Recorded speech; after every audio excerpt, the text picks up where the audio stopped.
हलकर्णी येथील श्री रामलिंग यात्रा झाली मोठ्या उत्साहात। 2 दिवस झाले विविध धार्मिक कार्यक्रम। सोमवारी महाप्रसादानं झाली यात्रेची सांगता।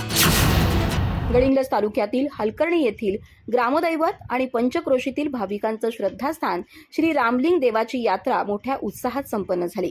रविवारपासून विविध धार्मिक कार्यक्रमांनी यात्रेची सुरुवात झाली। यात्रेनिमित्त मंदिराची आकर्षक सजावट करण्यात आली। रविवारी सायंकाळी करडी ढोल, बेंजो ताशाचा निनाद आणि गायनाच्या तालावर पालखी मिरवणूक काढण्यात आली। रात्री महाप्रसादासाठी पाणी भरणे कार्यक्रम पार पडला। रात्री 12 वाजल्यापासूनच महाप्रसादाची जय्यत तयारी करण्यात आली होती।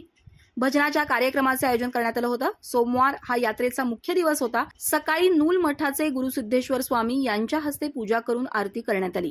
स्वामीजींच्या हस्ते नैवेद्य अर्पण करण्यात आला। स्वामीजींनी प्रसाद कायलीची पूजा केली। गावातील सर्व देवतांना सवाद्य नैवेद्य पोहोच करण्यात आला। दर्शनासाठी भाविकांची मंदिरात मोठी गर्दी झाली होती। महिला आंबील घेऊन मंदिरात दाखल झाल्या होत्या। दुपारी महाप्रसादाचं वाटप करण्यात आलं। यावेळी भाविकांनी मोठ्या संख्येनं उपस्थिती लावली होती। श्री रामलिंग यात्रा कमिटीच्या वतीनं यात्रेचं नेटकं नियोजन करण्यात आलं होतं।